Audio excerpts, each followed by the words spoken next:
metode management learning, di mana sebenarnya kami susun materinya ini untuk membahas text mining.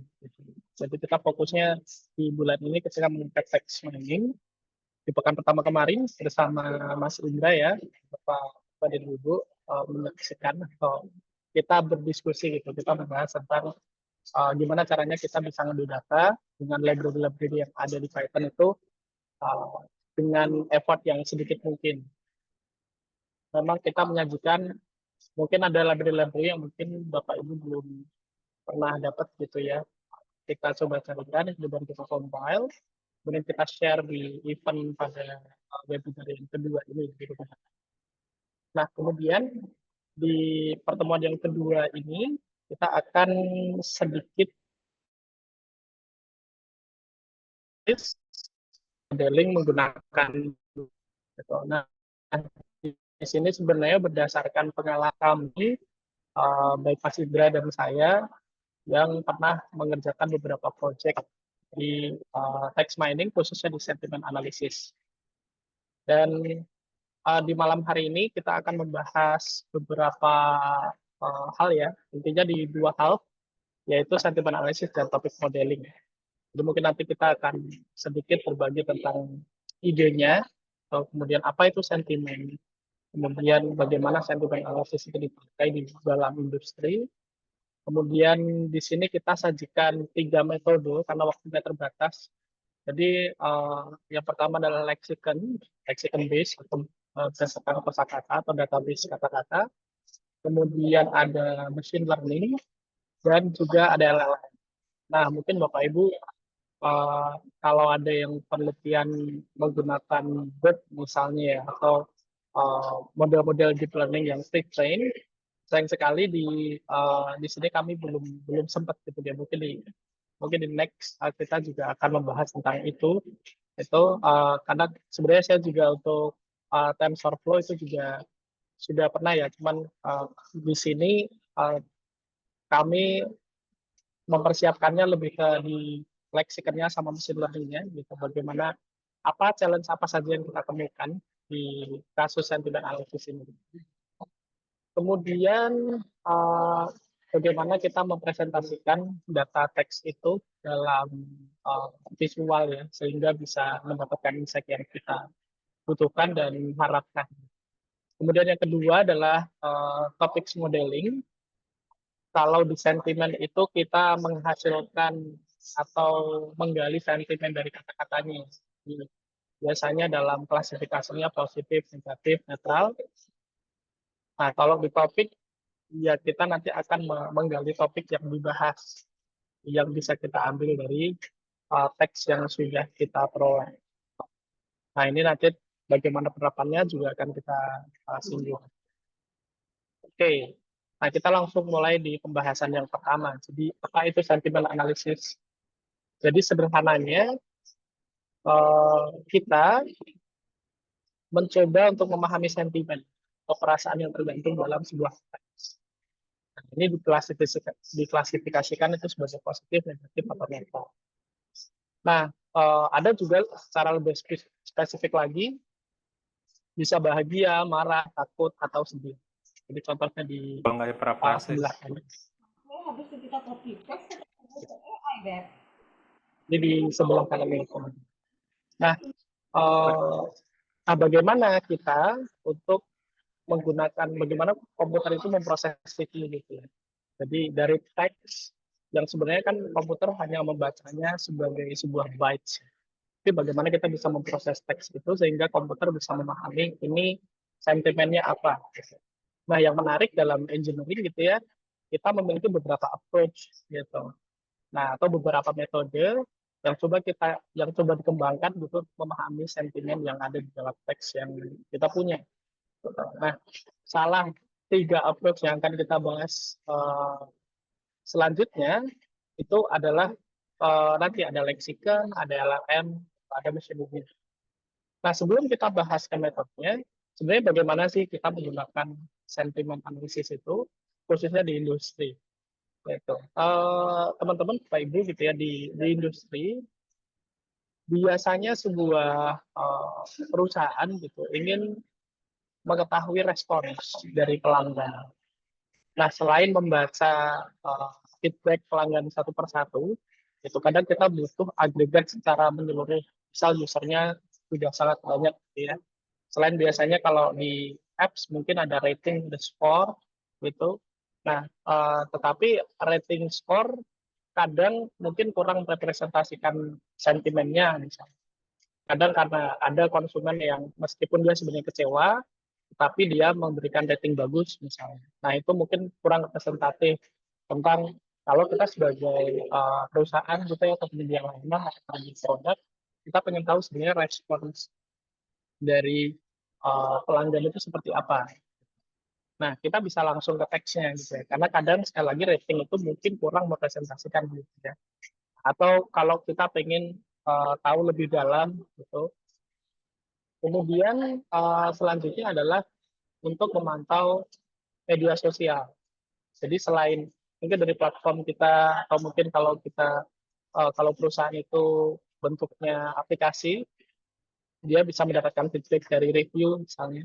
Nah, atau dari sosial media mereka, bagaimana komen-komen terhadap postingan perusahaan berkaitan dengan produk-produk baru yang mereka luncurkan. Atau mungkin memahami juga branding positionnya, bagaimana tanggapan para user gitu ya, atau pelanggan gitu berkaitan dengan sosial media dari penyedia layanan atau produk. Nah, dari dua ini setelah memahami feedback user ya, baik itu dari sosial media atau dari platform yang khusus untuk mengumpulkan feedback dari pelanggan, tujuannya adalah untuk meningkatkan pelayanan. Jadi kalau banyak yang kecewa gitu ya, misal banyak sentimennya negatif, dari situ kita bisa breakdown lagi sebenarnya komentarnya itu tentang apa ya. Atau kalau nanti kita butuh uh, apa kita butuh spesifik gitu ya, kita mau dahulukan yang mana dulu yang mau kita kerjakan, nanti kaitannya dengan topik topik modeling ya atau topik generation. Jadi misal ada mungkin nanti berkaitan dengan loading misalnya atau berkaitan dengan login atau berkaitan dengan pembayaran dan lain sebagainya, kita tahu tuh dari mana nanti dari topik modelingnya ya kita bisa salah satunya bisa manfaatkan. Nah, meningkatkan layanan ini juga nanti sama juga untuk mendukung pengembangan produk. Jadi dengan alur yang sama, setelah kita mendapatkan feedback, kalau tadi berkaitan dengan layanan, maka dengan berkaitan dengan produk, misalnya nanti ada input-input dari user gitu ya. Mungkin kalau datanya atau feedbacknya 10 sampai 20, admin masih bisa baca satu persatu gitu. Tapi kalau feedbacknya sudah banyak sekali kan kita butuh klasifikasi. Oh, bahasannya tentang ini, nanti ini gitu ya. Oh, 100 review ini membahas ini, 200 review yang lain membahas ini. Nah, si sentimen analisis dan topik modeling ini nanti membantu. Nah, sebelum ke topik tertentu, nah si sentimen tadi juga bisa kita arahkan ya. Oh, kalau ada keluhan, oh keluhannya terkait ini gitu ya, banyak keluhannya apa yang negatif gitu. Kita bisa langsung drive thru ke situ. Nah, kemudian kita lanjut ke metode yang digunakan, yang biasa digunakan untuk sentiment analysis. Yang pertama adalah lexicon. Nah, khusus di bahasa Indonesia ini nanti kami akan membagikan apa yang sementara ini sudah kami ketahui gitu ya, kami kumpulkan yang sifatnya open source atau bisa Bapak Ibu akses dengan mudah. Sudah ceritanya kalau mungkin sudah ada perusahaan yang mereka memang punya satu tim research gitu ya untuk menghasilkan pemodelan sentimen yang memang proper gitu. Karena itu sifatnya berbayar. Nah, yang kami bahas adalah open research. Jadi kita merujuk ke beberapa penelitian yang memang data lexiconnya itu dibuka secara bebas gitu Bapak Ibu. Dan ya nanti bisa Bapak Ibu gunakan gitu, atau mungkin nanti perluas itu dengan beberapa approach yang bisa kita gunakan, salah satunya adalah machine learning dan AI. Nah, kemudian machine learning ini biasanya ketika kita menggunakan machine learning maka kita butuh labeling. Yang biasa kita lakukan labeling yang menggunakan lexicon. Tapi lagi-lagi kalau lexiconnya ini juga masih terbatas atau challenging, tentu itu akan mempengaruhi kualitas dari modelan mesin learning yang kita lakukan. Gitu. Makanya sebenarnya next-nya adalah di deep learning dan gen AI gitu. Tapi fokus kita pada malam hari ini uh, adalah di 3 pembahasan. Oke, kemudian uh, sebelum ke situ, jadi nanti Bapak Ibu dari kami sudah menyiapkan satu contoh atau template. Jadi Bapak Ibu bisa mengunduhnya. Kita juga sudah sertakan ya di folder. Nanti mungkin di Mas Indra atau Kak Erika bisa membantu untuk share di folder malam hari ini ya. Jadi kami buatkan dashboardnya ini juga salah satu ini ya tools untuk membuat dashboard yang paling mudah di Python, namanya Streamlit. Mungkin Bapak Ibu pernah dengar sebelumnya. Jadi di sini saya membuat satu dashboard gitu untuk menampilkan data dari review aplikasi dari Google Play Store yang kemarin sudah dibagikan oleh Mas Indra, ya. Kemudian di sini ada 3 tab untuk 3 pendekatan machine learning ya. Pertama adalah lexicon, yang kedua machine learning, dan yang ketiga adalah topic modelingnya. Nah, ini salah satu bentuk atau hasil output yang bisa kita hasilkan dari topik ini sendiri. Nanti Bapak Ibu tinggal memasukkan ID-nya ya, ID apps-nya, yang kita bisa dapatkan dari link apps-nya. Kemudian nanti ada potongan ID-nya yang Bapak Ibu bisa ambil. Di sini saya mengambil studi kasus tiket.com ya. Kemudian jumlah review-nya bisa di-define, dan end topik-nya juga kita bisa define. Kemudian nanti tinggal kita jalankan analisis, nanti akan menghasilkan tampilan seperti ini.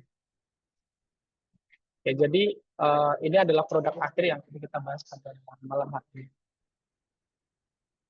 Oke, kita kembali ke materi utama. Oke, nah sekarang kita coba untuk membahas gitu salah satu metode, namanya adalah lexicon. Jadi apa itu? Dan ini sebenarnya adalah yang paling dasar sekali, tetapi challenge-nya adalah bentuknya juga sangat banyak sekali, dan itu berkaitan dengan data cleaning yang kita lakukan. Karena kita akan melakukan klasifikasi sentimen itu menggunakan daftar atau kata-kata atau kamus yang sudah kita define atau predefine untuk kata-kata ini tuh sentimennya negatif atau positif. Nah, jadi di sebelah kanan kita misal kita punya daftar ini gitu, kata-kata positif seperti senang, gembira, suka, cinta, ya, dan lain sebagainya. Maka ini kita predefine sebagai kata-kata yang punya bobot positif. Nah, sedangkan kata-kata seperti sedih, kecewa, marah, caci, tidak, dan lain-lain, itu dia nilainya sedih. Nah, nanti pembobotan itu di dalam sebuah kalimat, nanti itu akan kita hitung. Nah, terus bagaimana dengan kata-kata yang dia tidak positif atau negatif? Gitu ya. Nah, nanti ada, kemarin juga sudah dibahas, namanya adalah stop word. Ya. Kata-kata yang sebenarnya maknanya tidak signifikan. Jadi kita sebenarnya bisa melakukan cleaning, kita ambil kata-kata yang nanti sekiranya ada bobot positif atau negatifnya. Gitu. Atau kata-kata yang memang dia menyimpan makna utama dari sebuah kalimat. Jadi ini sangat bergantung sekali pada 2 hal paling tidak. Yang pertama adalah daftar kata-katanya. Jadi bisa jadi mungkin ada bentuk kata baru, bahkan penulisan kata baru yang tidak terdeteksi dalam kamus. Tentu nanti itu akan mengurangi atau menurunkan hasil gitu. Kemudian yang selanjutnya berkaitan dengan juga pembersihan datanya. Gitu. Karena bisa jadi kan penulisannya sangat bebas sekali ya. Kita menghasilkan atau kemungkinan kesalahan tulisan itu sangat besar sekali. Oke. Nah, kemudian untuk lexicon ini dari kami mengumpulkan paling tidak ada 2 sumber ya. Ini untuk leksikon untuk sentimennya, gitu, sentimen value-nya. Misal kata-kata yang dia punya positif dan negatif. Nah, yang di sebelah kiri ini ada namanya NRC. Ya. Jadi Bapak Ibu bisa kunjungi gitu. Jadi di sini ada NRC Word Emotion Association Lexicon ya. Jadi dia pada dasarnya di, diterjemahkan dari kata-kata berbahasa Inggris gitu. Kemudian, nah di sini ya, jadi ada kalau Bapak Ibu pernah dapat mungkin data-data bahasa Indonesia dan nanti urut ya A, B gitu. Dan kemudian kata-katanya itu sebenarnya ada di sini, sebenarnya itu adalah terjemahan dari sini. Dan kami juga menggunakan resource itu, jadi nanti Bapak Ibu bisa download, ya bisa download filenya, zip-nya, kemudian dipilih yang khusus bahasa Indonesia. Nah, di uh, folder yang nanti Bapak Ibu terima, gitu ya, file-file yang kita gunakan pada waktu ini ada di Indonesian Currency Wallet.txt. Gitu. Nah, kita langsung sertakan di sini, nanti kita refer ke database ini, atau data ini. Nah, kemudian sumber yang kedua itu ada penelitian dari Kak Fajri ya. Ini sudah 6 tahun yang lalu itu, dan kami cari-cari memang mungkin karena pembahasannya sekarang sudah ada large language model ya. Jadi mungkin kurang ini, mungkin belum update atau memang tidak di-share secara terbuka gitu. Jadi kita juga menggunakan ini. Nah, di kalau Mas Fajri ini dia menyimpannya dalam .csv, dan ini sebenarnya ada bobotnya gitu. Jadi sudah di pembobotan, tidak hanya kayak kata ini nanti dianggap seragam ya. Misalnya kalau sama-sama positif, kalau misalnya dalam satu kalimat itu positifnya ada 3 katanya, negatifnya ada 1, hanya dihitung jumlah katanya gitu. Tapi sebenarnya kalau di Mas Fajri ini dia juga ada pembobotan. Nah, oke. Kemudian kemarin Bapak Ibu juga kita coba mengambil emoticon. Emoticon dari data teks gitu ya. Kita pilih sendiri, kita ambil sendiri, dan untuk regular expression-nya itu juga sudah ada kodenya sendiri ya. Nah, di sini itu juga ada satu sumber namanya emoji sentiment thank you. Bapak Ibu nanti bisa kunjungi. Di sini untuk setiap emoticon itu sudah ada predefined sentiment score-nya. Kayak ini bahagia gitu ya, dia 0,221. Dan di sini kita menggunakan min 1 sampai 1 ya, kalau di sumber ini. Nah, nanti kita juga bisa merefer ke sini, atau kita juga bisa menambahkan. Misal kita bisa proporsi yang kata-katanya kita kasih 90%, misalnya 10%-nya dari emoticon yang ada, misalnya kita bisa kombinasikan. Oke, jadi nanti kita akan merujuk ke sini. Mungkin nanti Bapak Ibu juga bisa ngecek gitu ya. Oh, kalau love itu cenderung positif, tapi ternyata nggak penuh 1 ya, hanya 0,6. Ini tentu ya mereka untuk yang mendevelop ini pasti mereka punya ini ya, punya hitungannya gitu, punya dasar dari ahli-ahli bahasa atau yang menyusun ini. Nah, kita nge-refer aja langsung dari di sini.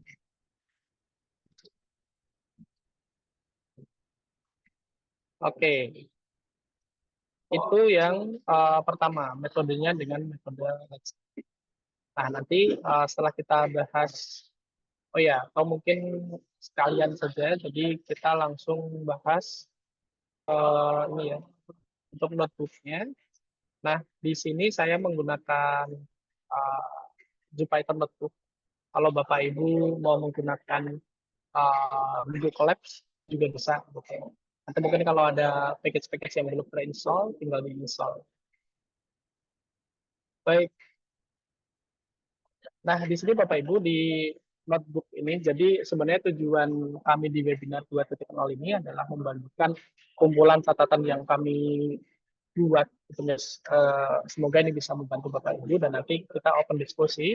Tapi sekali lagi kami juga masih belajar, jadi nanti kalau kami bisa membantu menjawab apa yang ditanyakan oleh Bapak Ibu, mungkin bisa kami bantu, tetapi ya kita sifatnya untuk diskusi gitu dan semoga ini bisa bermanfaat.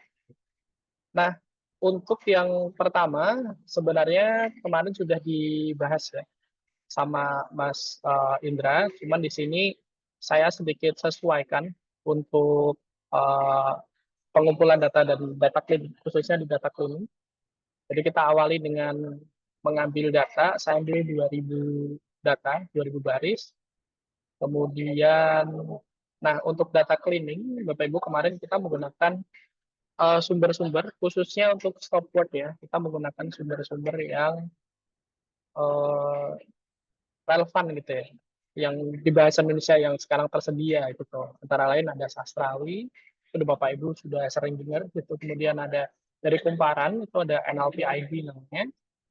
Kemudian ada juga satu penelitian yang di sini itu dari kalau nggak salah ini penelitiannya Bu Ayu ya, yang sudah di-share juga sama Mas Indra ya, itu dari Indonesia NLP gitu ya, memang jagonya gitu dulu yang membuat pujangga gitu. Oke.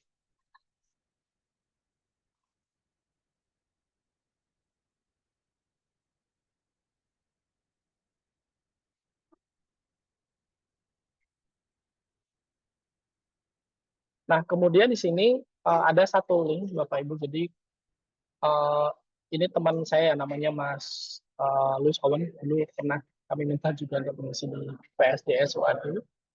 Nah, beliau memang salah satu expert ya untuk text mining gitu. Kemudian beliau membagikan catatan pribadi beliau di Git-nya.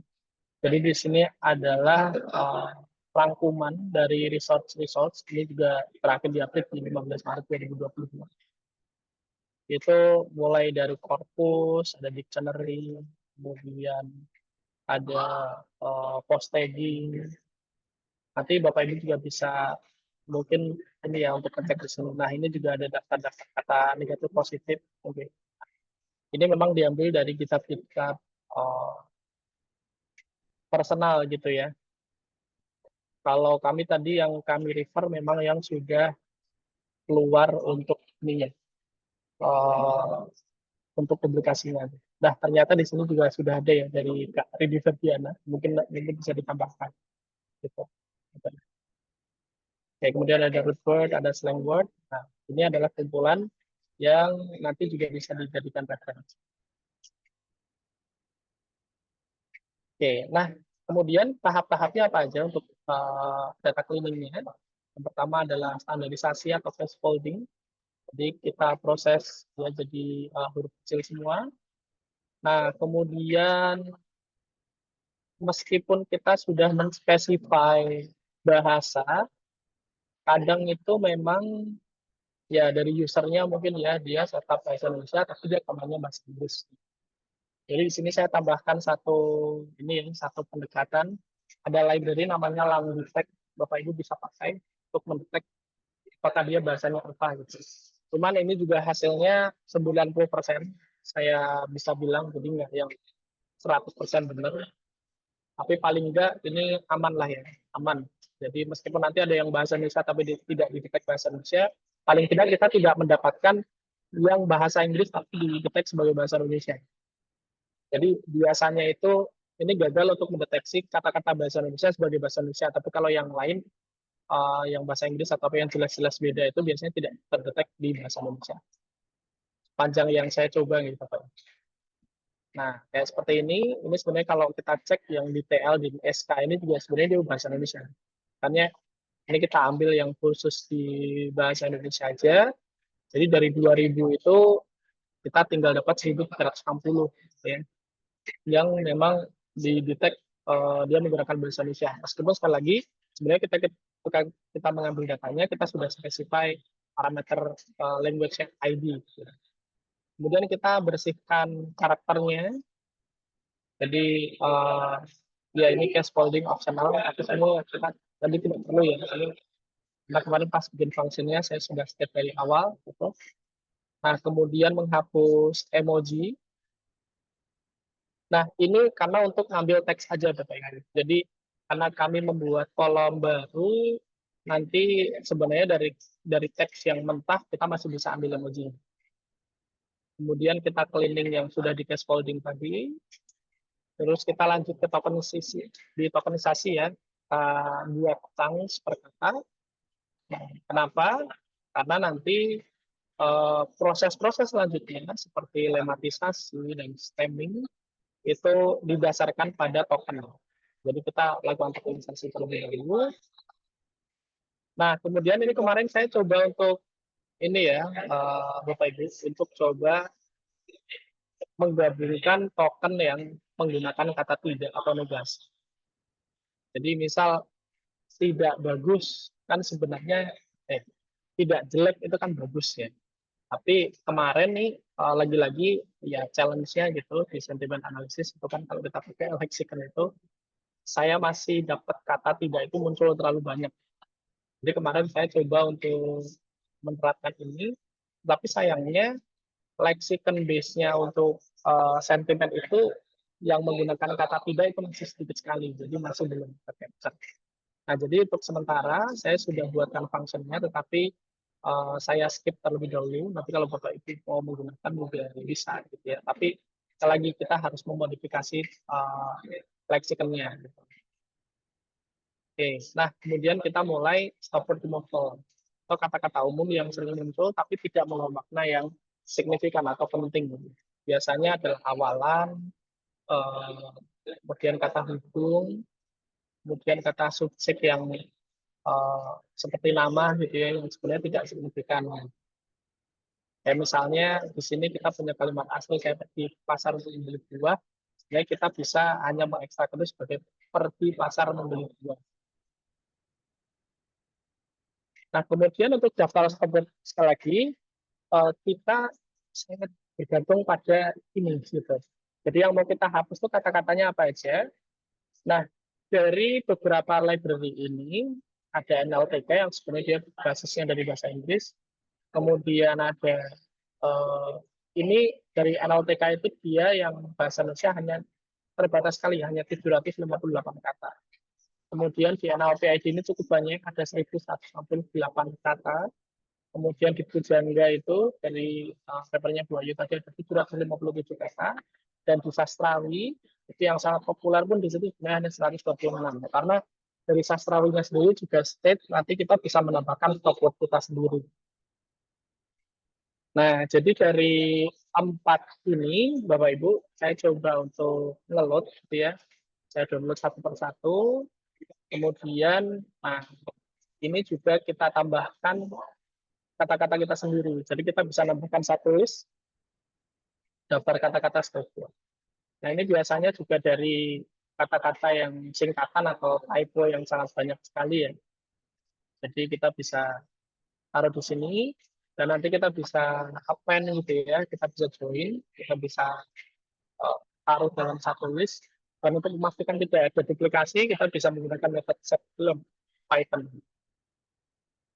Nah, kemudian kita define sebuah fungsi untuk menghapus kata-kata stop itu. Kemudian kita terapkan menggunakan lambda function. Nah, diperolehlah daftar token yang dia sudah tidak mengandung stop word, gitu ya. Paling tidak kita sudah berdasarkan daftar stop word yang kita punya itu sudah tidak ada di sini. Nah, kemudian kalau kita lihat ada mungkin kata-kata yang dia masih berupa singkatan atau hanya satu huruf, gitu. Nah, itu juga yang perlu kita bersihkan selanjutnya. Nah, kemudian ada namanya slang word. Slang itu adalah kata yang informal, yang sebenarnya dia punya makna sama, tapi kita harus mengkonvertnya atau mengubah bentuknya jadi formal. Jadi sebenarnya idenya adalah kata-kata yang informal itu kita punya daftar, lagi-lagi kita punya daftar, kita punya kamus, sebenarnya kata tidak formalnya itu formalnya apa. Gitu. Nah, kalau tadi stop word itu bentuknya dalam list, ini dia bentuknya dalam dictionary. Kayak ini misalnya tujuan itu tulisnya tujuan, formalnya adalah tujuan. Jadi ini sebenarnya sangat terlibat sekali dan ini juga salah satu challenge dari natural language processing. Oke, kemudian kita define sebuah function untuk replace line. Kemudian kita dapatkan untuk kata-kata tadi, kayak Bapak Ibu tadi bisa saksikan ya, yang di atas tuh masih TGL, di sini udah bisa jadi tanggal. Oke, nah kemudian kita coba mengambil kata dasarnya. Kayak mau makan, dimakan, gitu ya. Itu sebenarnya kan dari kata dasar makan. Nah, untuk mengambil kata dasar itu ada dua pendekatan. Yang pertama adalah lematisasi, yang kedua adalah stemming. Kalau stemming itu dia hanya ya udah potong aja awalan dan akhiran. Tapi resikonya kita bisa dapat kata yang dia tidak ada maknanya. Karena asal ada awalan di misalnya dia potong di, ada akhiran kan dia potong kan. Jadi ada kemungkinan si stemming itu kita bisa menghasilkan kata yang tidak ada maknanya sesungguhnya. Berbeda dengan lemmatization. Kita punya daftar kata-kata yang dia punya kemungkinan memiliki bentuk lain tapi sebenarnya maknanya sama. Nah, kayak ini sedang mencoba, itu sebenarnya saya sedang coba gitu ya. Dan ya kami kemarin ambil amannya lemmatizernya ini kan kita ambil yang dari NLP ya. Jadi karena dari kumparan itu dari jurnalistik ya, daftar-daftar kayak gini harusnya bisa lebih kredibel. Nah, jadi di sini kami coba kombinasikan dengan urutan lematisasi dulu. Harapannya kalau sudah dapat yang dari metode itu, kita bisa sempurnakan. Mungkin ada memang yang perlu kita potong pakai stemming gitu ya. Jadi kita terapkan lematisasi dulu, baru di stemming. Jadi kita peroleh kata-kata yang sudah di stem. Nah, ini adalah hasil akhir dari data clean kita. Yang nanti kita akan lanjutkan di sentiment analysis. Tapi sebelumnya, saya coba visualisasikan dulu jadi word cloud. Nah, itu untuk melihat seberapa bersih teks yang sudah kita dapatkan. Gitu ya. Mungkin tadi Bapak Ibu masih lihat ada kata, ada huruf E gitu, di sini ada huruf B gitu ya. Tapi kalau itu udah sebut sekali, udahlah bisa kita abaikan. Atau nanti kalau mau disempurnakan, juga bisa. Nah ini menurut kami sudah cukup bersih. Di sini ada note karena kemarin saya coba pakai yang negasi tadi, tapi ternyata masih kurang baik ya, kata tidaknya masih sering muncul, jadi saya coret dulu. Kemudian kita simpan hasilnya di data clean.js yang akan kita proses sebelumnya.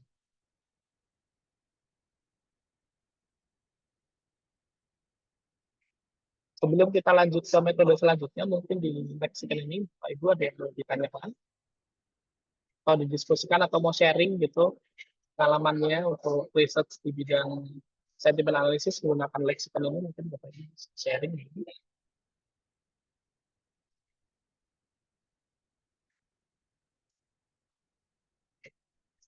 Baik. Ya nanti kalau Bapak Ibu ada yang mau ditanyakan, boleh di tengah-tengah ya. Kita sama-sama gitu, kita diskusi bareng. Kalau belum kita lanjut dulu ya. Kita lanjut dulu, yaitu dengan machine learning. Nah, machine learning ini mungkin saya biasanya menjelaskan mudahnya itu, ya karena mungkin tidak semuanya dari background science gitu ya. Jadi adalah bagaimana kita menerapkan kemampuan tanda petik belajar itu dalam komputer. Nah, dari mana komputer itu bisa belajar? Salah satunya dia belajar dari contoh. Jadi kita kasih contoh, dari contoh yang kita berikan, dia mempelajari polanya. Nah, belajar dalam dalam konteks machine learning, kami membahas ini adalah machine learning yang tanda petik tradisional atau yang di awal-awal, yaitu menggunakan model-model matematik.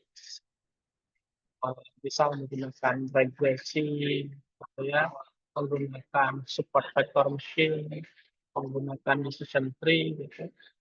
Itu sebenarnya adalah model-model matematik yang sebelumnya sudah kita buktikan bahwa itu uh, sudah punya kemampuan mengimitasi proses belajar yang kita maksud. Jadi belajar ini kan sebenarnya asnya sederhana ya, kita bisa mengklasifikasikan A, B. Itu model-model yang kita pakai itu sudah bisa menggunakan itu dengan baik. Jadi kita sudah definisikan kita punya kelas A dari B, modelnya nanti ini bisa mendekati hasil dari klasifikasi nanti. Jadi bisa mempelajari dari data latih yang kita sediakan. Jadi nanti kurang lebih kita harus menyiapkan data training yang sudah kita load. Misal kata-kata kalimat seperti produknya sangat bagus, positif, layanannya mengecewakan dia negatif, saya puas dengan hasilnya positif dan seterusnya. Nah ini kita gunakan sebagai data training, kemudian kita dapat model. Nah model itu kita gunakan untuk memprediksi sebuah data teks. Misalnya layanannya tidak ramah, makanya harapannya kita bisa dapat, oh ini nanti harusnya prediksinya dia negatif. Sebenarnya di machine learning juga ada proses belajar yang dia unsupervised gitu ya, atau nggak butuh data, namanya clustering salah satunya, itu juga bisa. Tapi di konteks ini kita sebenarnya melakukan supervised learning, jadi kita butuh data latih atau data training. Nah, karena kita menggunakan machine learning, Bapak Ibu, pemodelan matematik, tentu yang bisa diproses itu angka, bukan teks. Jadi kita butuh satu tahapan untuk mentransformasi data teks kita menjadi angka. Nah, angka yang merepresent gitu ya, yang merepresent kata-kata yang kita punya atau kalimat yang kita. Nah, ini ada beberapa pendekatan atau approach di mana caranya kita merepresentasikan kata-kata kita itu dalam angka atau vektor gitu ya, karena angka-angka dalam satu array gitu ya. Pendekatan yang paling sederhana namanya back of word. Jadi kalau ada nanti kita tulis oh ada angkanya biasanya 10, ada 1 kalau 40. Kemudian ada term frekuensi inverse dokumen frekuensi atau TF-IDF. Ini juga penambahan atau apa ya, lebih expert lagi gitu ya, atau lebih advance lagi. Jadi pengembangan dari backend. Kemudian ada ini yang sampai sekarang juga masih dikembangkan, masih dipakai embedding. Karena nanti ketika kita juga menggunakan RAG misalnya di framework Large Language Model, model embedding ini juga kita pakai. Jadi sebenarnya ini masih terus relevan gitu. Dan memang yang terkini sebenarnya adalah si embedding ini. Tapi lagi-lagi model yang makin kompleks komputasinya makin tinggi. Kalau TF-IDF atau batch of word itu sudah cukup, ya kita bisa cukup menggunakan itu. Termasuk nanti di topik modeling Bapak Ibu, bahkan yang paling dua metode yang akan kita pakai itu sebenarnya dia optimalnya justru di back of word. Nggak perlu TF-IDF atau embedding. Ya karena ini ya metodenya paling bagus di situ. Mungkin nanti ada perkembangan metode lain itu bisa menggunakan embedding. Oke, nah pertama back of word. Nah, back of word itu apa sih? Jadi kalau dia muncul kita tulis satu gitu. Jadi kayak misal saya punya kalimat pertama ya. Uh, kalau ada kata durian itu satu, kalau ada kata di satu, kalau ada kata kedai satu.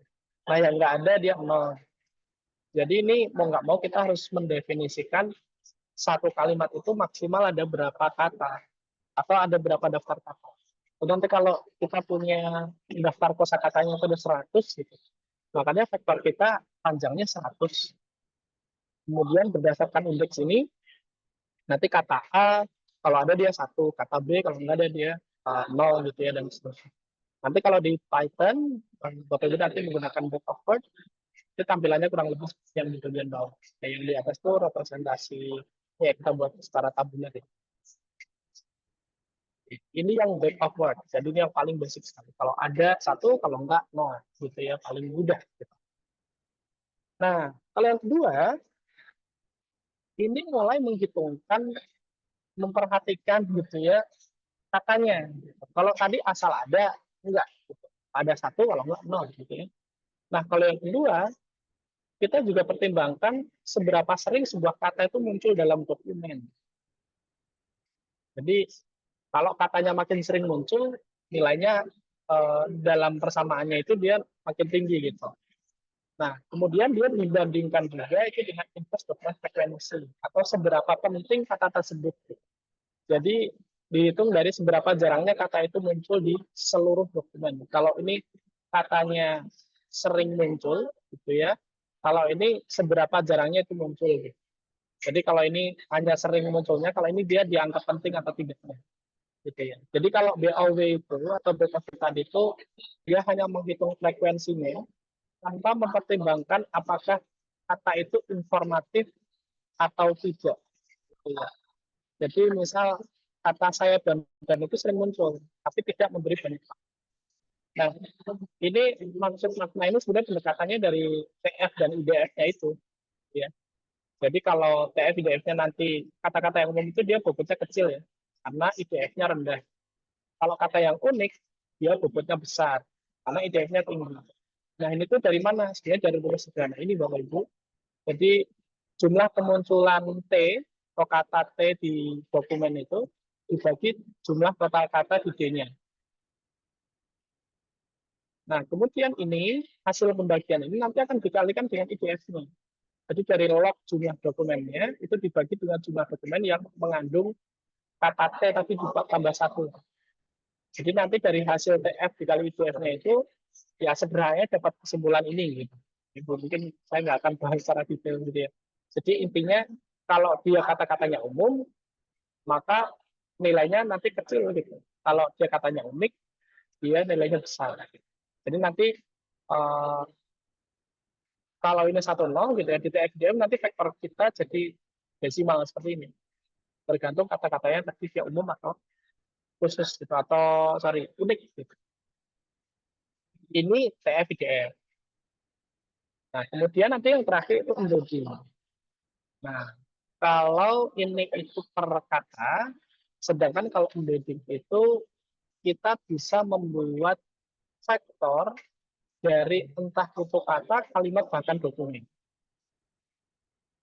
Jadi tidak hanya per kata seperti ini dihitung, tapi kita kayak buat model, kemudian model itu nanti akan membuat baik itu satu kata ataupun satu kalimat itu bisa menjadi vektor yang nanti kita train itu dalam deep learning ya. Jadi si embedding ini intinya kan kita mau butuh vektor yang merepresentasikan kata. Kalau Back-Over sama TF-IDF itu dia beneran menghitung kata per kata. Sedangkan kalau pemodelan embedding itu dia nggak perlu. Gitu. Jadi bisa jadi satu kata itu dia udah satu vektor, gitu ya. Dan kita sudah bisa define dimensinya itu sesuai yang kita definisikan. Kalau TF-IDF sama Back-Over itu dia sangat tergantung sama kosakata yang terlibat. Misal di Back-Over itu ada kamus katanya kita punya 25.000, maka mau nggak mau ya vektor kita akan 25.000 untuk komputasinya jadi sangat berat gitu ya. Di TF-IDF juga sama. Sedangkan di embedding kita misal bisa definisikan gitu ya 100 misalnya bisa kita tentukan itu. Kalau di OpenAI misalnya itu ada 1536 itu model yang paling kecilnya ya, ada 3072 itu yang langsung gitu. Jadi kita bisa spesify dimensi vektornya itu tertentu gitu. Dan itu baik satu kata maupun satu kalimat nanti vektornya dimensinya akan segitu-segitu aja. Nah tentu nanti dia butuh training ya, itu biasanya deep learning. Nah kenapa? Gitu. Karena baik Back-Over dan TF-IDF itu belum bisa memahami sinonim, makna, dan konteks kalimat. Khususnya konteks ini masih belum bisa.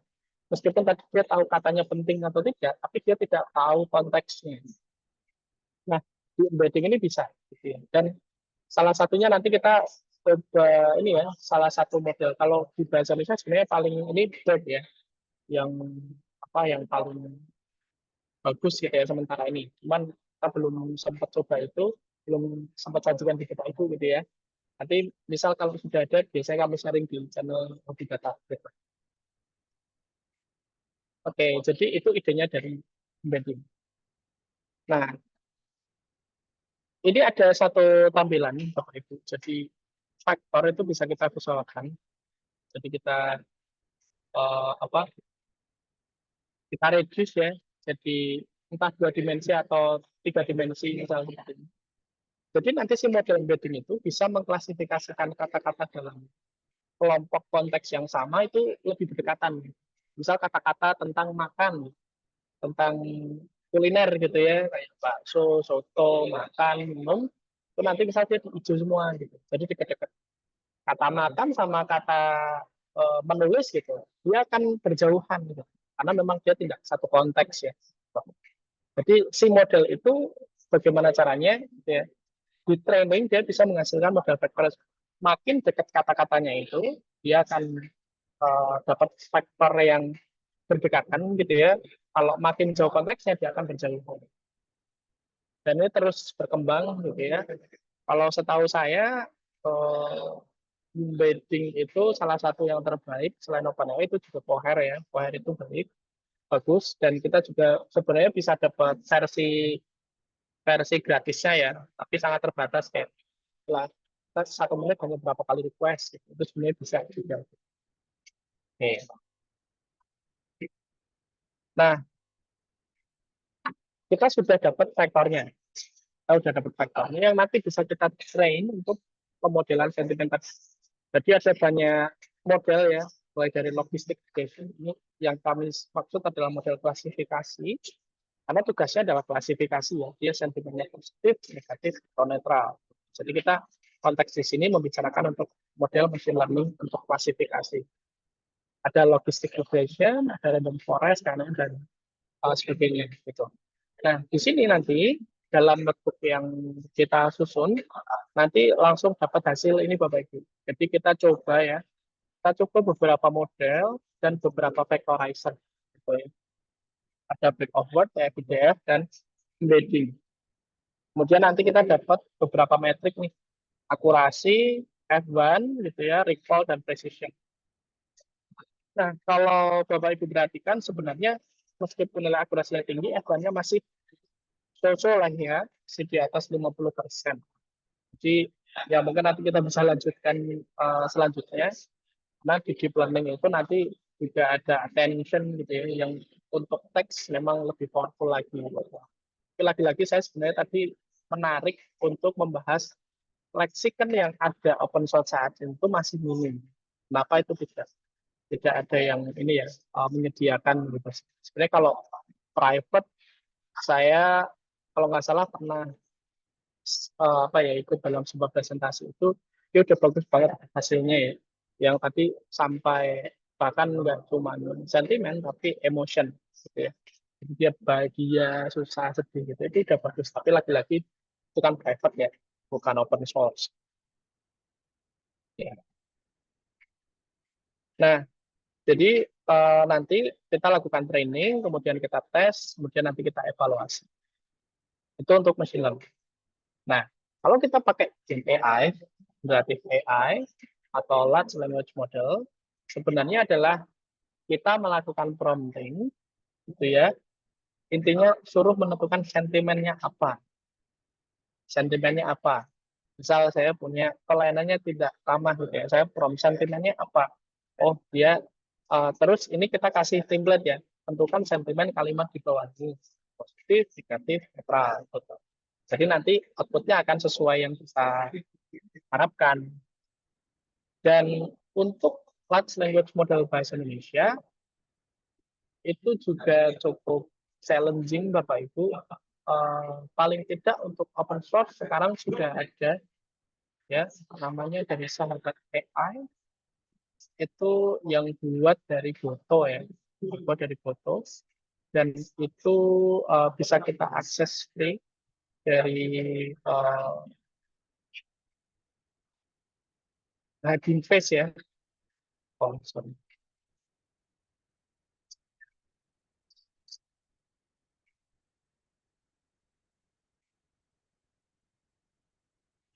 Oke.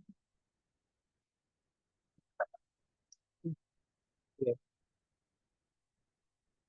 Oke, jadi kita bisa pakai salah satunya platform namanya Alam Studio. Jadi kita bisa download model yang kita gunakan. Ya Bapak Ibu ya. Saya pakai Dema 2 yang 9. bentar, ini 9 juta parameter ya. Jadi sahabat AI ini yang ini juga sudah cukup bagus gitu yang ke bahasa Indonesia. Kalau yang berbayar, yang private, Gemini sama OpenAI itu udah bagus sekali ya. Kalau untuk tas basic seperti sentimen itu sudah bisa. Dan baik OpenAI dan Gemini juga punya harga yang ya mirip-mirip saja. Cuman sebenarnya beda cara ngitungnya, tapi nanti akhirnya juga mirip-mirip. Cuman untuk performance-nya memang mereka sedang bersaing gitu ya. Sementara kalau pengalaman saya memang lebih cepat Gemini gitu, sedang kami kembangkan gitu ya. Kami memanfaatkan dua model itu. Tapi untuk kualitas sebenarnya mirip-mirip gitu. Oke, nah ya karena lagi-lagi dari kami itu sebenarnya fokusnya di open source, jadi kami juga tunjukkan yang bisa kita download modelnya, kemudian kita jalankan di lokal kita. Dan ini bisa kita ini ya, bisa kita code di Python selama model yang kita jalankan itu ya seperti istilahnya kita deploy di lokal ya. Jadi nanti sebenarnya kita nembak ke alamat ini ya, localhost ini, kemudian kita minta prediksi di sini. Jadi ya semacam kita nembak ke lokal kita. Oke. Karena yang LLM ini contohnya hanya satu aja, jadi kita bisa langsung bahas keduanya. Nah, oke. Tadi kita sudah bahas sentimen, di ada di notebook yang kedua. Sekali lagi untuk di lexicon method ini sangat tergantung sama data yang sudah kita bersihkan tadi ya. Jadi terakhir data bersih kita itu yang kita gunakan adalah data yang sudah di stemming ya. Apa bagiannya jadi konsisten. Jadi ini data yang akan kita cek gitu. Dan jangan lupa di data frame kita juga masih menyimpan DF konten, itu data mentahnya. Nah, jadi di sini saya tambahkan untuk kita ngambil emoji. Kita ekstrak emojinya, nah, dapat nih emoji-emoji yang muncul ya. Ada yang langsung bisa diterjemahkan, ada yang dia masih code kayak gini, Bapak Ibu, masih string. Nah, saya juga belum sempat ngecek nih apakah ini tadi ada di database yang kita rujuk. Gitu ya. Lagi-lagi kalau kita menggunakan database tertentu itu sangat tergantung sama itu. Gitu ya.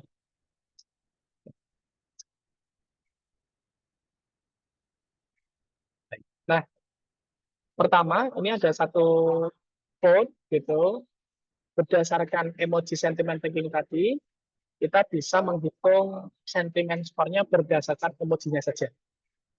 Jadi ini URL-nya, kemudian kita bisa baca pakai pandas, ya, HTML. Jadi kita sudah load di lokal kita untuk datanya.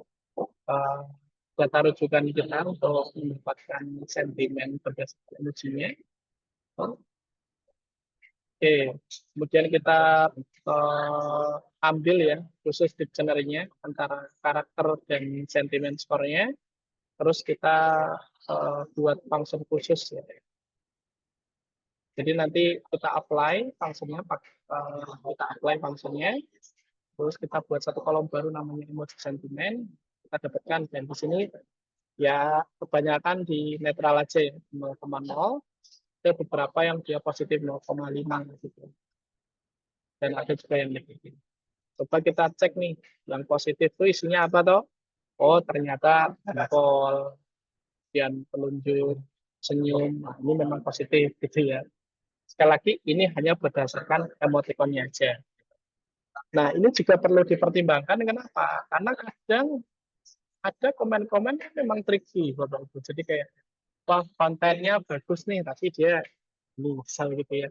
Nah, itu kan kita bisa, ini juga ya, kita bisa pertimbangkan.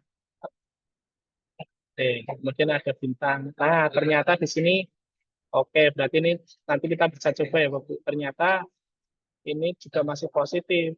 Atau memang ini juga netral, nanti kita bisa cek. Tapi saya itu harusnya negatif. Atau mungkin nggak tampil di sini, setelahnya mungkin ada emoticon lagi gitu ya. Karena kan dijumlahkan ya, bisa jadi setelah ini. Oke, nah itu Yang pertama. Terus kita lanjut. Jadi kita fokus di teksnya ya. Kita fokus di teksnya. Nah, ini saya buatkan dari dua sumber tadi ya. Dari dua sumber. Yang pertama pakai NRC, yang kedua dari papernya Mas Fajri tadi. Nah, jadi kita load ya. Ini menyesuaikan data yang kita load. Itu fungsinya itu. Nanti yang punya Mas Fajri kan kita sebenarnya cuma ngambil ini. Oh, sorry. Saya lupa sudah termasuk bobot atau belum, nanti kita cek bareng. Oke. Jadi ini untuk yang meload kata-katanya, gitu ya. Yang nanti kita gunakan. Kemudian ini untuk menghitungnya. Jadi kita jumlahkan kalau muncul positif positif, kalau negatif negatif, kemudian kita nanti kalau muncul positif satu, kalau enggak nol gitu, atau dikurang gitu. Oke, jadi kalau seperti ini, contohnya saya merasa ditinggalkan dan pengabaian itu menyakitkan, berarti dia negatif gitu ya dari function calculate sentiment score yang kita buat. Nah, kemudian function ini kita apply, kita dapat satu kolom baru sentiment score itu pakai lambda function, kemudian kita klasifikasikan. Kalau kita define label, kalau dia lebih dari 0 dia positif, kalau kurang dari 0 negatif, kalau selain dua itu kamu nggak mau sama dengan 0, itu dia netral. Kalau dari sini kita dapat netralnya itu ada 589, positifnya 505, negatifnya 290. Hasil ini akan lebih mudah untuk kita pahami atau komunikasikan kalau kita visualkan, misal pakai pakai pie chart misalnya ya, pakai pie chart dengan warna yang representatif gitu. Misal kalau kita belajar itu positif, jadi lebih mudah untuk kita tangkap. Nah, selain itu, oh berarti dari data kita, dari feedback yang masuk banyak yang positif nih, misalnya. Atau banyak, kalau netral kan so-so lah ya, Bapak Ibu. Oke lah, netral. Yang biasa kita perhatikan positif atau negatif. Tapi lalu apa gitu ya? Jadi, oh banyak positifnya, oke gitu. Tapi terus kalau kita buat dashboard dalam data analitik, sebenarnya kan tujuan dari sebuah dashboard atau visualisasi itu arah akhirnya adalah actionable gitu. Jadi insight itu bisa diikutin action yang berkaitan gitu, atau disebutnya actionable insight ya. Insight yang bisa diikutin oleh tindakan. Kalau kita cuma menghasilkan insight, oh banyak positifnya, lalu apa gitu. Nanti juga tujuan untuk pengembangan produk yang lebih baik, pelayanan lebih baik itu tidak didapatkan karena insight-nya nggak actionable. Jadi tujuannya adalah actionable insight. Makanya kita bisa extend itu pakai word cloud. Kita tahu kata-kata spesifik. Misal kalau negatifnya itu apa? Ternyata yang negatif yang muncul tipu sama jelek. Jelek, oke, nanti kita bisa cek itu jelek. Jeleknya itu apa gitu ya. Nah, tapi yang tipu ini kan juga penting. Kalau kita mau tipu, oh, berarti ada penipuan yang di sini. Gitu. Karena kita konteksnya tadi tiket.com, bisa jadi dia beli di hotel misalnya, ternyata hotelnya udah tutup. Ternyata dia tulisannya, oh ini nipu nih. Saya beli, uangnya masuk, tapi hotelnya udah nggak ada. Nah, itu kita bisa cek. Nah, kita tahu itu, ya sekali lagi Bapak Ibu, kalau komen yang masuk ratusan, mungkin kita masih punya admin buat ngecek. Kalau udah ribuan atau jutaan, maka tools ini bisa kita propose gitu ya, kita bisa gunakan untuk otomatisasi. Nah, Streamlit itu sebenarnya ya hanya apa ya, bisa dibilang ini baru ya showcase aja lah ya, showcase. Nah, nanti di production sebenarnya kita bisa bikin yang lebih lebih cepat lagi gitu, karena Streamlit salah satu problemnya memang mudah untuk di-develop, tapi kita butuh server yang cukup besar untuk menjalankan itu secara ringan gitu ya. Gitu juga di positif-positifnya itu positif yang seperti apa gitu. Dari word cloud kita tahu kata-kata yang muncul berkaitan positif itu apa, ada mantap, ada khusus, ada puas gitu ya. Kalau ada murah riah itu mungkin oh banyak kepotong di stemming tadi ya Bapak Ibu. Nah, dari sini kita juga bisa sebagai engineer ya yang mengembangkan approach ini tadi untuk mendapatkan sentimen tadi, ternyata mungkin ada kata-kata yang belum masuk, yang harusnya dia masuk di negatif atau positif tapi masih di netral gitu. Nanti kita juga bisa dicek di sebelah sini. Oke, ini salah satu referensi. Lagi-lagi si NRC ini memang dia katanya cukup banyak, tapi dia diambil dari bahasa Inggris, kemudian ditranslate ke berbagai bahasa di dunia. Salah satunya Indonesia. Nah, dan ya hanya ada dan tidak gitu ya. Jadi kalau ada satu, kalau enggak kosong gitu ya. Nah, di Mas Fajri ini dia punya pendekatan ada weight-nya, ada bobotnya gitu. Dan dia juga khusus dari bahasa Indonesia aja gitu ya. Jadi kita bisa pakai itu. Kalau tadi fungsinya, kalau kita perhatikan Bapak Ibu, jadi kalau ada, dia ditambah satu, kalau nggak ada dia kurang satu, maksudnya nggak ada tuh, kalau dia negatif dia kurang satu gitu ya. Nah, kalau nggak ada bobotnya, kalau yang dari papernya Mas Fajri itu dia ada bobotnya. Nah, jadi nanti hasilnya ya akan cukup besar karena range bobotnya juga dari negatif sekian sampai positif sekian gitu ya, enggak desimal gitu. Jadi bisa jadi kita bisa mendapatkan skor-skor yang seperti ini. Tapi ya lagi-lagi kita nanti akan klasifikasikan jadi lebih dari 0, kurang dari 0, dan 0 sebagai netral. Nah ini hasilnya versinya udah beda lagi. Itu 500 sekian gitu ya, mirip-mirip. Ini negatifnya jadi lebih banyak ternyata kalau pakai itu. Positifnya jadi sedikit, netralnya sedikit, tapi negatifnya banyak. Jadi kalau ini sangat tergantung sama data logika yang tepat.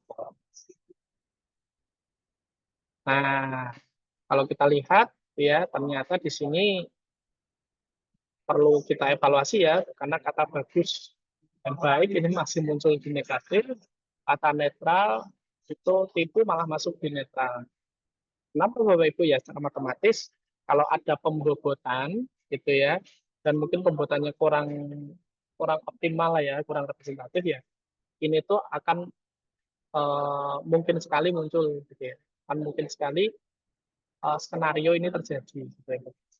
Cuman tapi memang harapannya kan kalau kita kasih weight ya, kata-kata tertentu sama-sama positif nih, tapi ini lebih positif dari yang lain. Harapannya, tapi setelah kita coba implementasikan, ya ya ini juga salah satu challenge.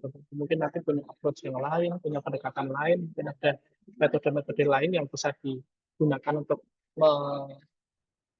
meningkatkan hasil ini juga bisa.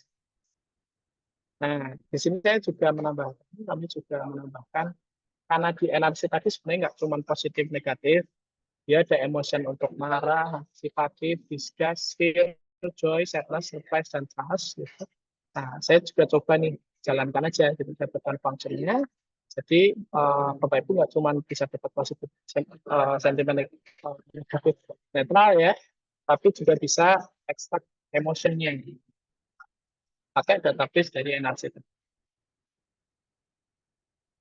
Nah, ini saya nggak buatkan untuk pie chart-nya kalau ini. Jadi karena banyak ya, sini ada 1, 2, 3, 4, 5, 6, 7, 8. Untuk pie chart kurang terlihat mungkin ya. Jadi kita gunakan bar chart. Jadi lebih kalau kita melakukan analisis perbandingan itu lebih clear. Karena kalau pie chart ini nanti proporsinya jadi udah sangat banyak ya, cukup banyak pie-nya, cukup banyak potongannya, mungkin jadi kurang secara sekilas ya kurang efektif gitu. Di kami tampilkan dalam badan. Nah, di sini kalau dari data yang sudah kita run itu memang paling banyak di atas. Nah, yang perlu Bapak Ibu pahami adalah di sini itu adalah hasil dominannya. Karena satu kata itu dia emosinya nggak cuma satu. Ada emosi, misalnya satu kata itu dia trust dan joy, trust juga surprise misalnya. Nah, tapi yang di sini itu yang paling tinggi. Jadi nilainya yang paling tinggi itu trust, ya, nilai yang paling dominan lah itu. Yang dominan dia surprise. Jadi sebenarnya bukan satu kata itu bisa lebih dari satu. Kalau yang negatif, positif, netral tadi kan harus ini ya kalau ini negatif negatif, kalau ini positif positif. Sebenarnya kalau di emosi ini satu kata dia berkemungkinan lebih dari satu emosi. Oke, nah ini coba setelah ini dalam budget ya, kita visualkan dalam workflow juga. Nah ini juga nanti, oh kalau yang apa nih, yang trust gitu, oh ini ternyata trustnya itu berkaitan dengan tiket, gitu ya, terkait pembayaran, gitu. Oh hotel, kalau kita lihat di sini ya, oh berarti ini kan ini yang paling penting ya di tiket.com ya. Oh itu kepercayaannya udah bagus lah. Nah tetapi ternyata di tiket juga takutnya juga ada. Nah ini mungkin kalau kita cek di sentimennya ini mungkin negatif. Jadi untuk tiketing juga perlu kita cek lagi. Nah ini untuk leksikan.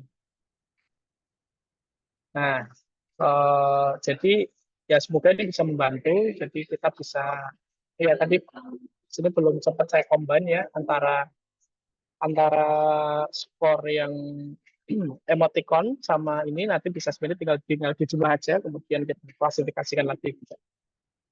Yang itu dengan proporsi tertentu misal yang teks ini 90%, yang ini 10%. Okay. Nah kemudian yang selanjutnya ada ya machine learning. Nah di machine learning ini kuncinya adalah labelnya atau data trainingnya atau data label. Di sini kami memilih data yang sebenarnya ada satu tadi ya meskipun di awal kita faktanya gitu sebenarnya skor itu bisa jadi kurang representatif karena kadang dia ngasih skor tinggi tapi sebenarnya tulisannya sentimennya negatif misalnya. Tapi kebanyakan skor itu juga sudah cukup representatif kebanyakan. Jadi di sini untuk simpelnya kami untuk labelingnya itu menggunakan skornya Bapak Ibu. Jadi kita labeling itu berdasarkan nilai skornya karena dia range-nya 1 sampai 5, maka kurang dari 3 itu negatif, di atas 3 itu positif, 3 itu netral. Lagi-lagi itu kita predefine, tentu ini nanti Bapak Ibu bisa mungkin punya pandangan lain. Oh, kalau 2 mungkin belum negatif, mas mungkin 2 masih netral gitu ya, itu boleh. Itu tinggal bisa aja.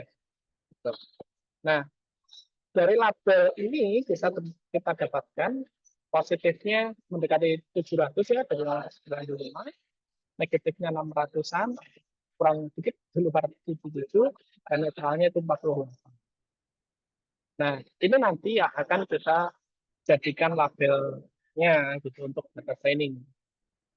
Nah, kemudian di sini ada part untuk kita membuat data teks kita itu dalam vektor. Yang pertama kita vectorize dengan pendekatan depth of word. Jadi nanti kurang lebih range. Oh, ini banyak kosongnya di tengah-tengahnya ada yang satunya yaitu karena kosakata kita panjang sekali gitu ya banyak. Oke, ini nanti sebenarnya bisa dicek di line-nya ya beberapa gitu. Ini ada kita bisa cek gitu. Nah kemudian ini untuk TF-IDF.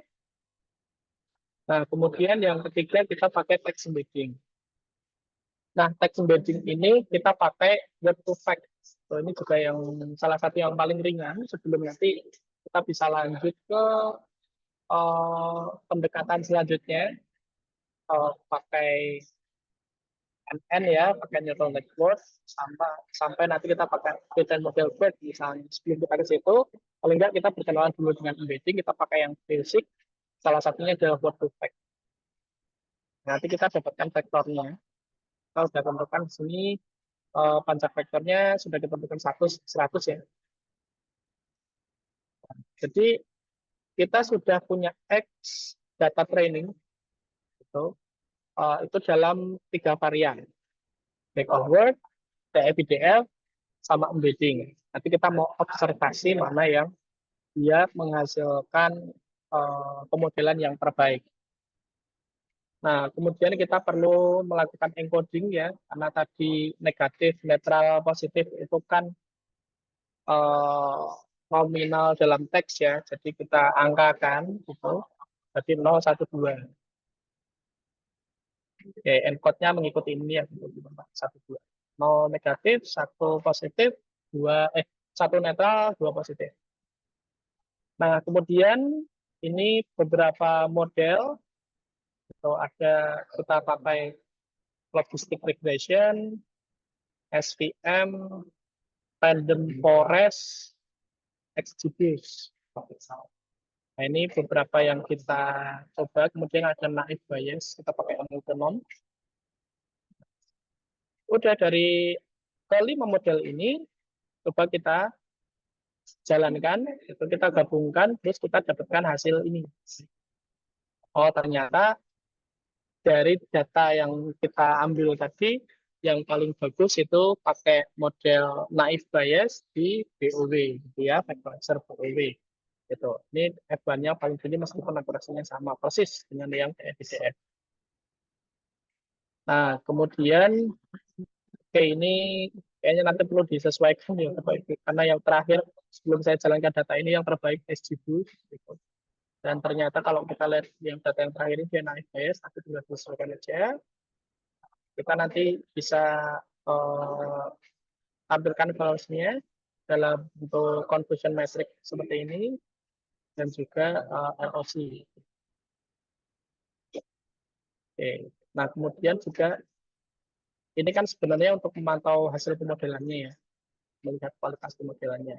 Tapi kalau dari hasil sentimennya kita juga bisa tampilkan dalam seperti ini tadi ya, kita tampilkan dalam word class. Oke. Nah, sampai di sini sebelum kita lanjut ke topik modeling, mungkin untuk sentimen analisis ada yang mau didiskusikan dulu Bapak Ibu, monggo silakan.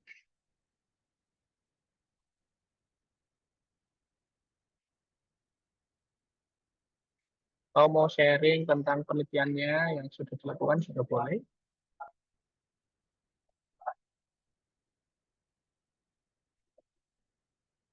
Sebelumnya kami sudah mengucapkan terima kasih atas partisipasi Bapak Ibu ya.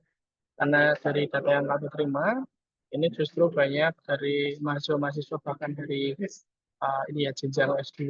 Terima kasih atas kerjanya. Tapi lagi kami di sini juga masih sedang belajar, jadi kami terus belajar ya. Dan sebenarnya tujuan dari sesi webinar yang kita adakan itu satu adalah untuk berbagi itu tentu apa yang sudah kami dapat itu dan kemudian nanti semoga bisa bermanfaat untuk Bapak Ibu sharing knowledge itu juga untuk melatih diri kami juga gitu ya untuk terus berkembang bagaimana untuk penyusun materi, bagaimana untuk belajar menyampaikan materi, mengelola platform dan lain sebagainya. Jadi ini adalah kegiatan ya side activity dari kegiatan utama kami sebagai data scientist gitu. Baik, kalau belum ada mungkin di chat juga ya. Kalau belum ada, kita lanjutkan terlebih dahulu. Ini kita terbatas sampai jam 9 ya, maksimal. Lanjut aja. Oke. Nah, kita lanjut ke topik modeling. Kalau sentimen tadi kita menggali perasaan ya, atau sentimen, kuncinya adalah kita punya daftar kata-kata ya, kalau kita pakai leksikon.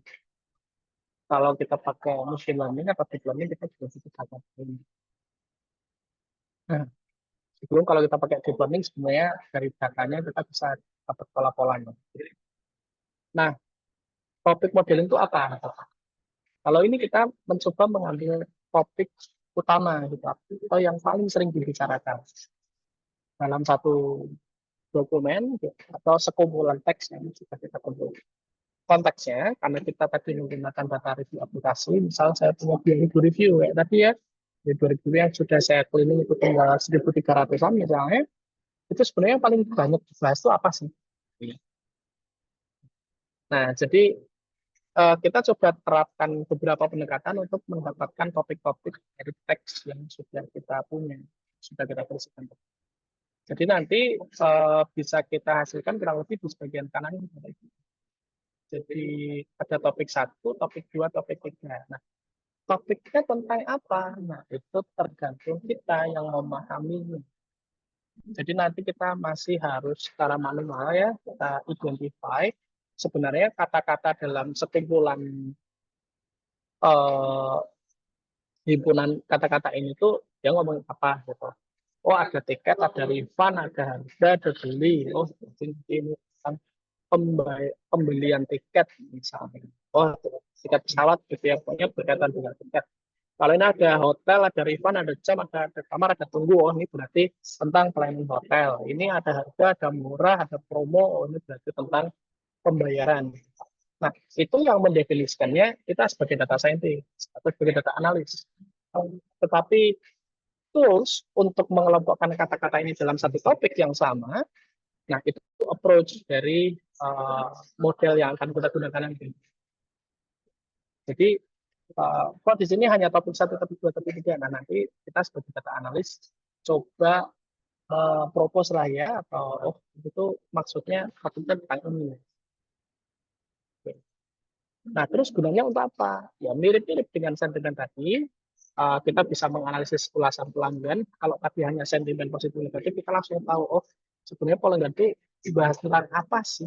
Jadi ya, mungkin pelayanan, mungkin tentang produknya, mungkin tentang promonya, mungkin tentang apa itu bisa lebih spesifik. Gitu. Selain tadi sentimennya. Nah, baik dari review maupun sosial media, karena tergantung kita ngambilnya dari mana. Kemudian kita bisa implementasi lain kategorisasi dokumen. Jadi misal dan sekarang juga sudah mulai ya. Jadi perusahaan-perusahaan itu coba mengimplementasikan Gen AI untuk mempermudah tas-tas yang mungkin lama untuk memahami dokumen-dokumen baru yang masuk, ya.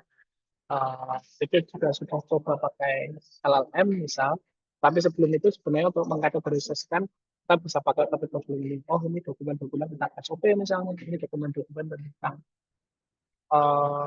peraturan atau mungkin dokumen-dokumen tentang produk gitu ya, secara otomatis itu juga bisa.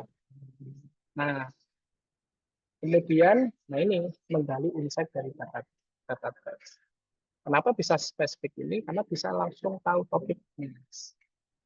Jadi insight utamanya itu dari topik tadi kan yang muncul kata-katanya nggak hanya seperti sekitaran topik, bahkan ada kata-kata yang itu gitu yang oh berarti mungkin user yang dia mengalami penipuan gitu ya. Jadi kita bisa langsung dapat insight-nya.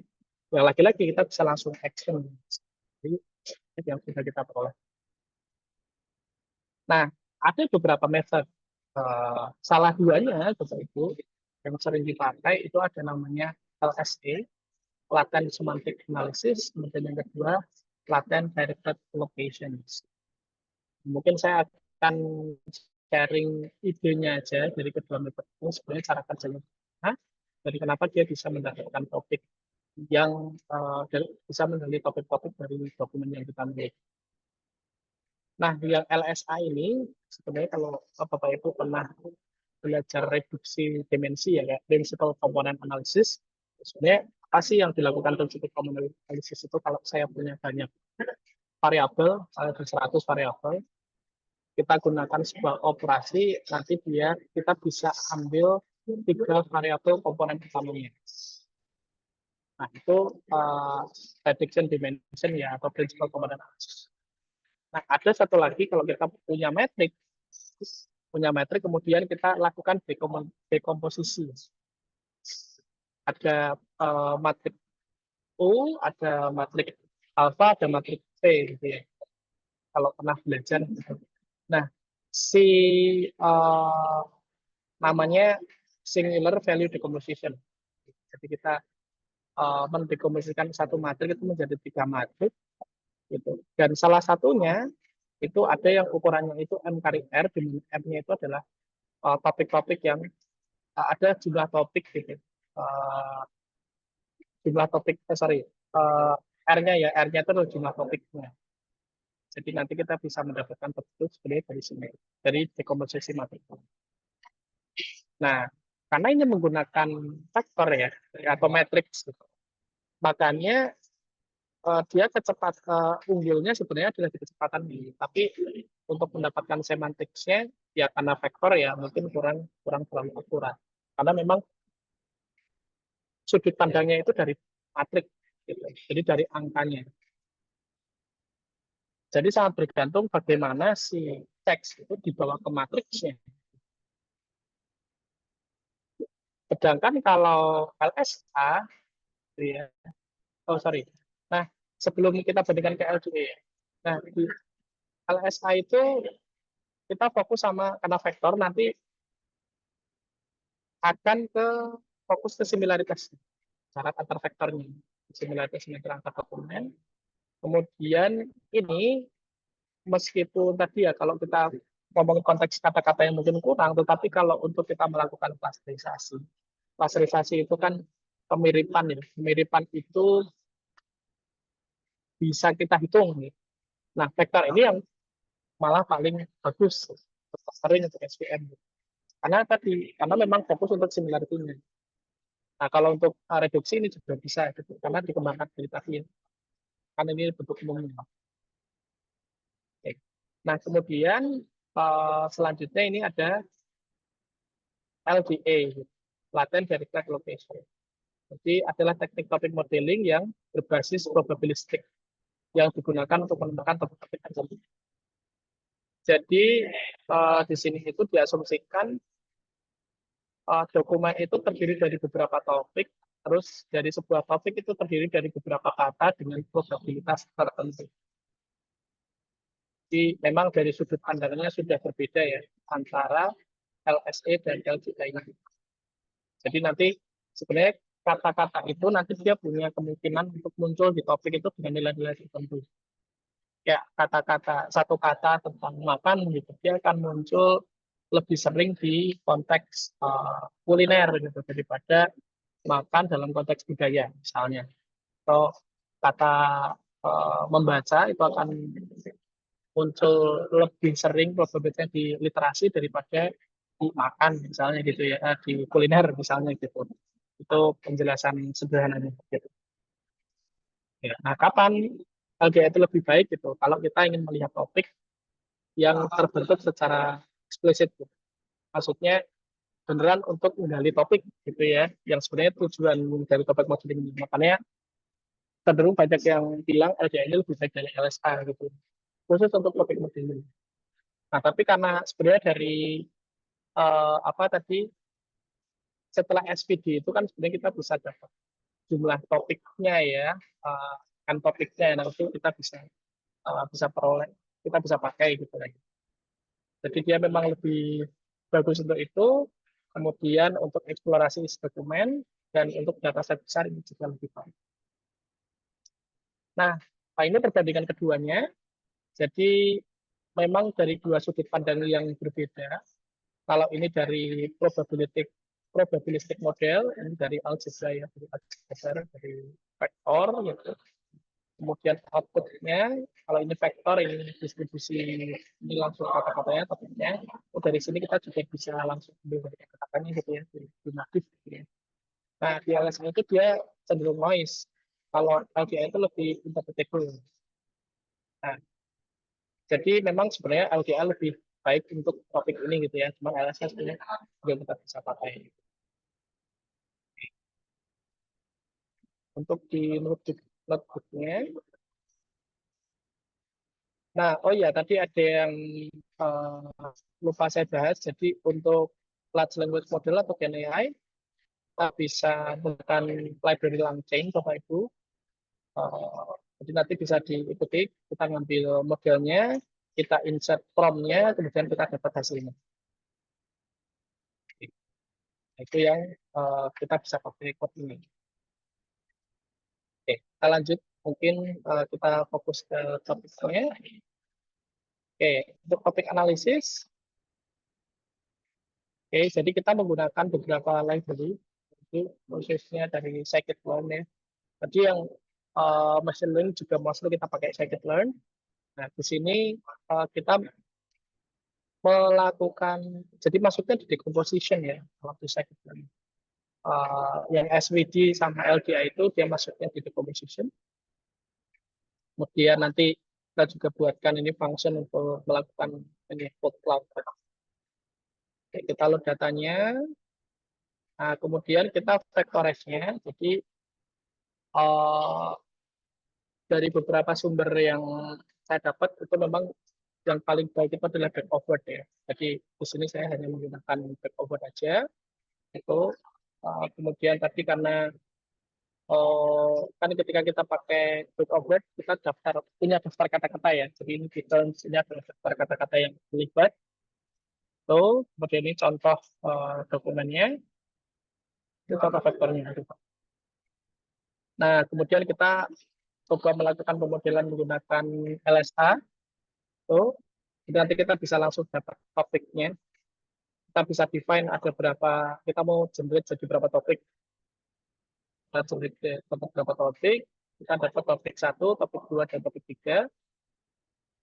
Nah, ini kita tampilkan by default 10 kata ya, yang paling sering muncul di topik itu. Nah, cuman biar bisa lebih ini lagi, kita juga tampilkan visualisasinya seperti ini. Begitu juga yang LGA, itu juga sama. Nanti kita juga bisa, nah nanti kita bisa comparekan hasilnya. Oke, jadi ini adalah kumpulan untuk menjalankan topik modeling. Dan nanti Bapak Ibu bisa akses di folder yang sudah kami masukkan. Nah, kemudian untuk code Streamlit-nya, nanti Bapak Ibu bisa jalankan ya. Jadi kalau sudah terinstall, nanti tinggal Streamlit.py nanti akan menjalankan. Jadi ketika kita ada beberapa proses ya, dia bisa ngambil data, kemudian cleaning, ini nanti akan berjalan cukup lama Bapak Ibu sebagainya. Baru nanti visualisasi, bisa dapat hasil yang gitu.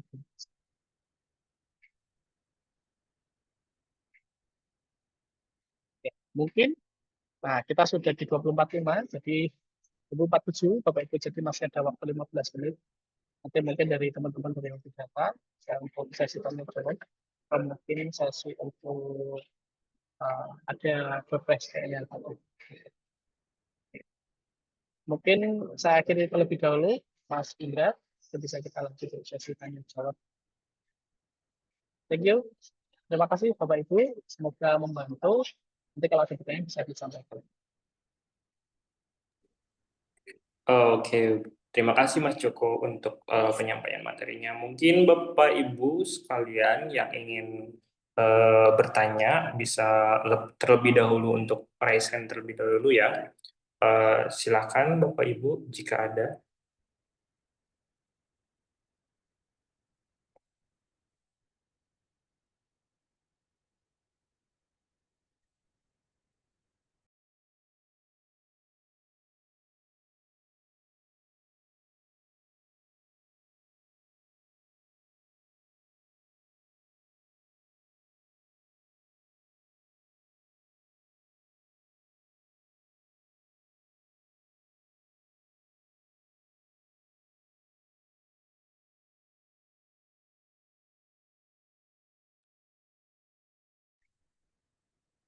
Ya, silakan Bapak Ibu, mungkin kalau mau diskusi terkait dengan dua topik pembahasan tadi, mungkin mau cerita, oh saya lagi risetnya tentang ini Mas. Oke.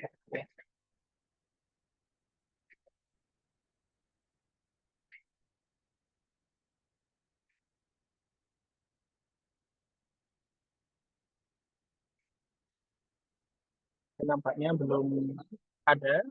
Sebenarnya. Mungkin,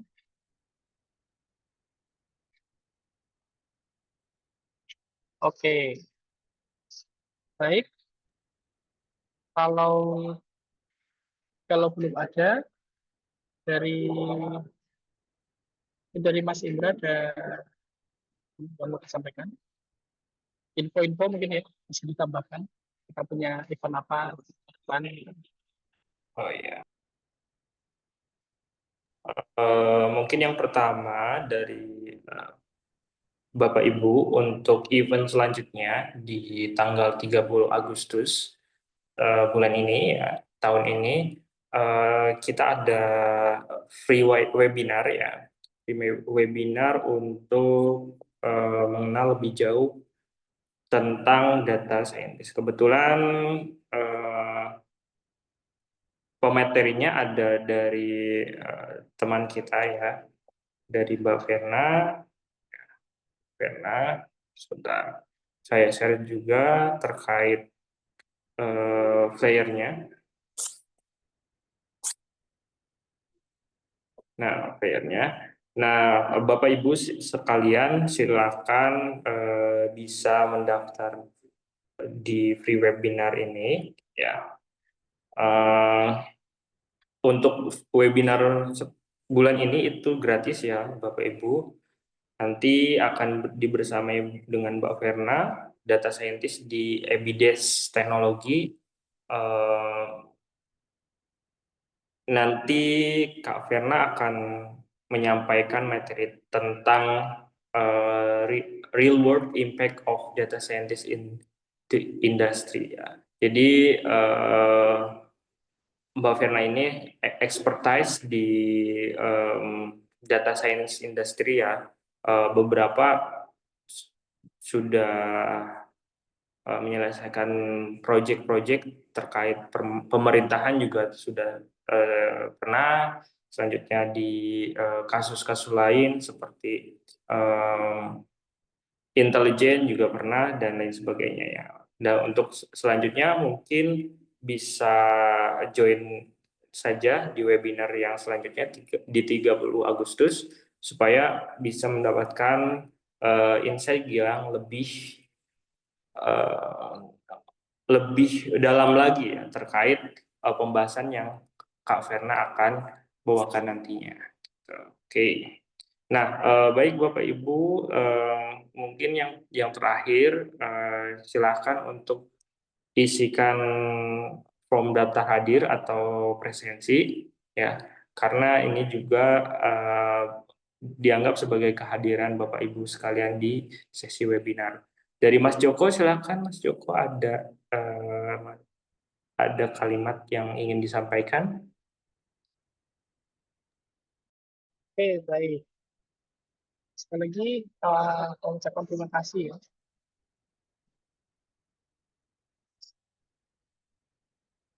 Bagi kami Hobi Data yang sebagai komunitas data sains dari dasar ya, dari pengalaman kami belajar data sains itu memang akses materi dalam bahasa Indonesia secara terstruktur mungkin dalam bootcamp yang dengan harga yang cukup tinggi itu sudah banyak, tapi kami sudah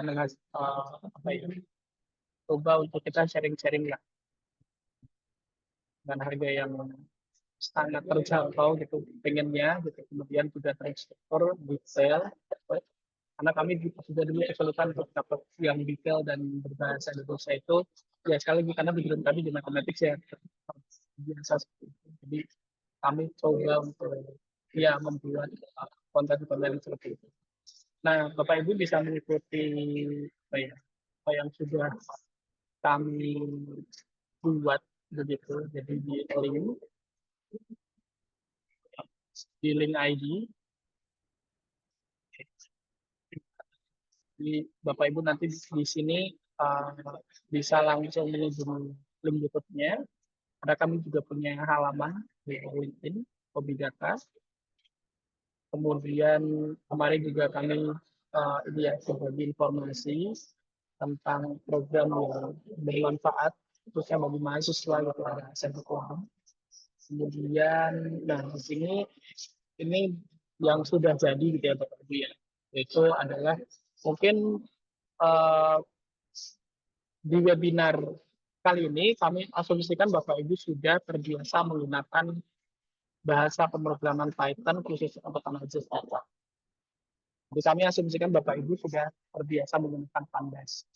Tapi mungkin kalau Bapak Ibu ingin mendapatkan ini ya, kami sudah membuat satu notebook itu series notebook itu membahas Pandas secara terstruktur itu dari yang paling basic apa itu data frame series, kemudian nanti sampai transformasi tabel gitu ya, sampai pivot dan sebagainya secara terstruktur dan mudah untuk pemula. Ini sudah membuatnya di link yang berikut dengan harga yang sangat terjangkau sekali, dan nanti juga untuk video pembahasannya nanti bisa dicek di YouTube kami. Kemudian yang sedang kami kembangkan juga adalah Python Basic, itu yang kami targetkan di webinar bulan depan, itu juga sudah bisa diakses oleh Bapak Ibu di harga yang sangat terjangkau sekali, yang diharapkan bisa memudahkan Bapak Ibu dan teman-teman sekalian mungkin yang sedang belajar data science, itu bisa kami bantu dari catatan-catatan yang kami buat.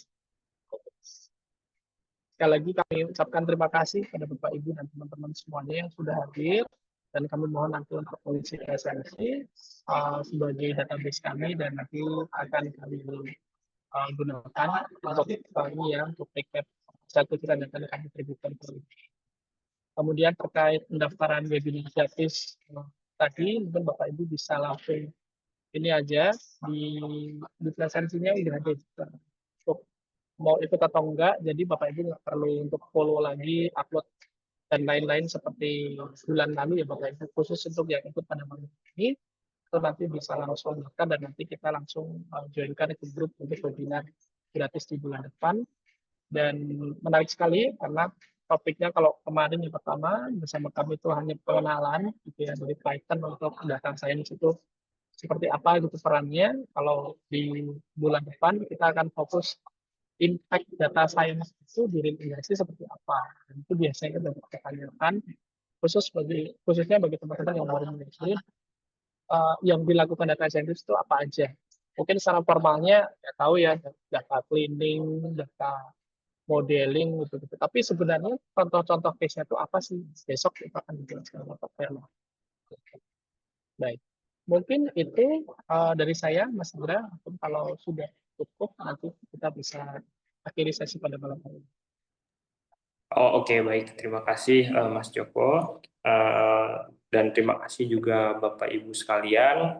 Sekali lagi saya mengucapkan mohon maaf bila mana banyak kekurangan dalam acara webinar kali ini. Ya, pada bulan Juli ini yang tadinya Juli diundur jadi Agustus sedikit ya. Terima kasih.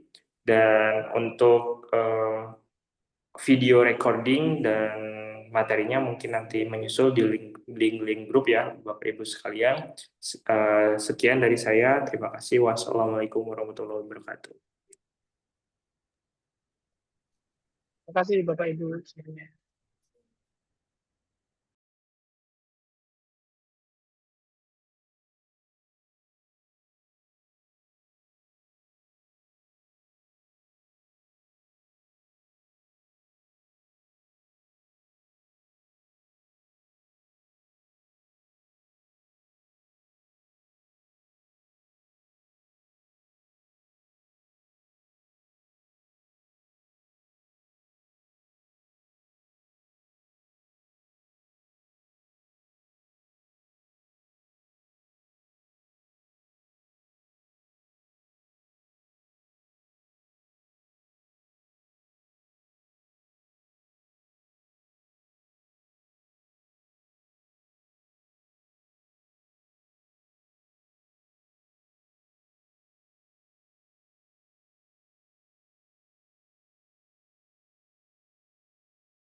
Mending kalian pulang dulu aja.